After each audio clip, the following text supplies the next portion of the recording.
When you start to forgive yourself, you start to feel the real freedom. You have the freedom. It's like a boulder is lifted off of you.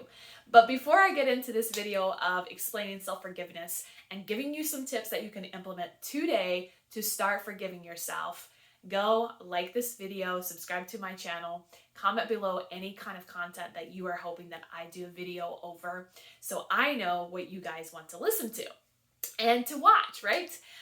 So today I wanted to talk about self-forgiveness. Self-forgiveness is so powerful. Forgiveness in itself is very powerful. And it's a journey. It's not something that we just say, yes, I want to forgive myself and tomorrow it happens. Like everything else, it's a journey and it's a process. And you get to grow through this process. When it came to self-forgiveness for myself, I personally struggled with forgiving myself. I could forgive others easier than I could forgive myself. I could allow grace for others easier than I could forgive myself. And I share this and I talk a lot about this in my 30-day course that I created for those that are looking for self-discovery and really discovering who they are and what their purpose is. And in the course I share some of the things that I had to do, along with some exercises that you can do to really forgive yourself and forgive those that may have hurt you. And one of the most powerful things that I had to learn is in the moment when I made the decision that I think is unforgivable, right? Because sometimes we look at forgiveness as like, oh, I want to forgive myself, but I don't know how because I feel like that decision was so stupid. Like, why did I make that decision? And instead of allowing ourselves grace and allowing ourselves to forgive ourselves, we go down this path of judging ourselves and of saying, we're not worthy of it. Like, why are we worthy of the forgiveness?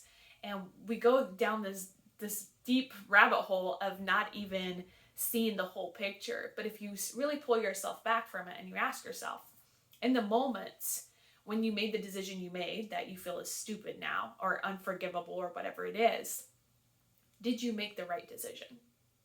Without knowing everything else now, did you make the right decision? And I had to ask myself that going through 2 divorces. I asked myself a lot, why did I make the decisions I made? Why did I make that choice? And in that moment, I felt like I made the right decision. And I had to work through that and really forgive myself for that. Because that's a lot of guilt and regret, and coming from a very religious background where it is drilled into you that divorce is wrong and that all these things are wrong, it can be hard and challenging to forgive yourself. And so when it comes to self-forgiveness, a lot of times, especially in the religious, if you are coming from a religious culture, the way I was always raised, forgive others as you would forgive yourself. And it was always forgive others, but never as so much as to self-forgiveness. Like, forgive yourself. Allow yourself some grace. Like, it's okay. You're going to make mistakes. You're going to grow. And really, if we want to go down another path, it's if you make mistakes and you learn from it, is it really a mistake? Because you've grown. You've grown. Had you not made that mistake, you may have not grown from it. And when it comes to self-forgiveness, one of the things that you have to remember, it's not about anyone else. It's not about anyone else saying you're worthy of forgiveness or you're not worthy of forgiveness. Because you are always worthy of forgiveness, regardless of what you have done. It doesn't matter. You are always worthy of forgiveness. I'm going to repeat it again. You are always worthy of forgiveness. No one here on earth is unworthy of forgiveness. Every single person is worthy of forgiveness. And I share this because a lot of times that's the first step to realizing the self-forgiveness is knowing that we are worthy of forgiveness. We are worthy of it and we deserve it. And for those that maybe were born and raised in the religious culture, it can be hard to wrap our head around it because that's not something that we've been programmed. We've been programmed to forgive others, but not necessarily ourselves. And we need to start allowing grace for ourselves. And one of the exercises I wanted to share with you today that was so powerful for me, and I still teach my clients to this day. I share the same exercise with my clients, and it's sit down and write yourself a forgiveness letter. And if you think this sounds crazy, it may sound crazy, but I encourage you to have an open mind and really write it to yourself. Write it from a place of love. forgive yourself for all the mistakes you feel like you've made, and forgive yourself for anything that you have done that maybe has been hurtful to yourself. When I wrote my forgiveness letter, some of the things I had to forgive myself for was not loving myself. There was times I had zero self-love, not having boundaries for myself, and just allowing myself to just be all over the place. And I had to forgive myself for not respecting and honoring myself, and instead putting others first. So I had a long list of forgiveness things for self-forgiveness. So don't feel like you're going to get it all in one thing, because honestly, start somewhere. Just start by writing yourself a forgiveness letter. And I also found writing forgiveness letters to other people can also be very powerful, but do it from a point of where they can't talk back to you. And when you write it from that, you empower yourself. So when you sit down and whoever's hurt you, whatever it is, say exactly on the piece of paper what you would say to their face. And that really is empowering, because you're giving yourself a voice, even though it's a letter. And you don't have to send them a letter. You don't have to send it to them. You can literally burn it when you get done.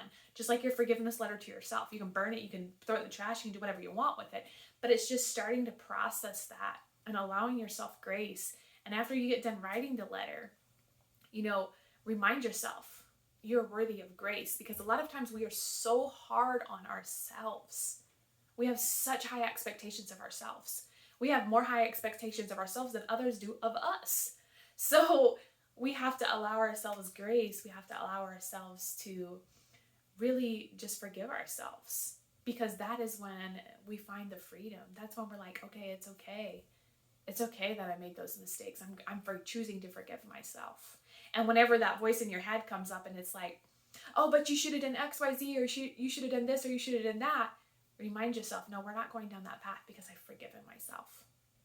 And keep reminding yourself over and over, because that's the power in it. That's the powerful thing, is when you can remind yourself you've forgiven yourself, and you're going to allow yourself some grace for the day. You're going to allow yourself some grace in that moment, and you're going to give yourself some love, like pouring love into that place.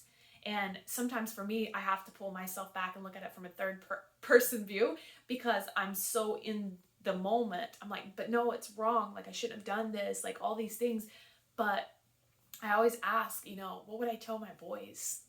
I would tell them it's okay. I would still love them. And so I need to do the same for myself. Or if you have a friend or someone else that gives you unconditional love and grace and all the support that you need, ask yourself, what would they say to you? And when it comes to self-forgiveness, don't put it off. Do not put it off. Self-forgiveness is so powerful. And it's like a boulder is just lifted off of us, and we have the freedom again. We can start feeling like it's okay, and we can make these mistakes, which, again, going back to, it's not really a mistake if we're growing and learning. Is anything really a mistake? If we've learned from it and we've grown, that's part of life. That's part of life. So the mistakes and the failures and all these things aren't necessarily negative, but they teach us. They teach us these skills. Had I not made all the mistakes that I made, I wouldn't have grown to the point that I've grown. But there's also a fine line of the choice. You can make the choice after you make those mistakes to just stay there and not grow and learn from them and keep repeating the cycle. You will keep repeating the pattern until you actually get it. And that's just mindset in general. Until you see the pattern, until you understand what it's trying to teach you, you will keep repeating it. And so break the pattern of being so hard on yourself. Allow yourself some self-forgiveness, and really take the time to write that letter. I encourage you to write yourself a self-forgiveness letter, because it is so powerful in the things that you need to forgive yourself for. And don't be surprised at what emotions come up. And I also talk a lot about this on my social media platforms, of allowing the emotions and the feelings. If you need to cry for 2 hours, cry for 2 hours. If you need to scream, whatever it is, do it. Allow those feelings and those emotions to come up. Because I know when I wrote mine, like, I got super sad and I cried, and then I got angry, and then it kind of went into the grace thing. So everyone has their own way of processing these things. So allow yourself to do that, and don't judge it. But just start with the self-forgiveness and ask yourself, how can I forgive myself? Where do I need to start? What areas in my life do I need to start? Break it down by a compartment if you need to. So like for me, it was broke down in my like relationship, my career, like I had all these things broke down and compartmentalized. But break it down however you feel comfortable to start forgiving yourself, and know that you can go back to this activity anytime. So you don't necessarily have to get it all in one time. So don't put that pressure on you. For those that are high achievers and want to make sure they get it all done in one shot, sometimes it doesn't happen like that, and that's okay.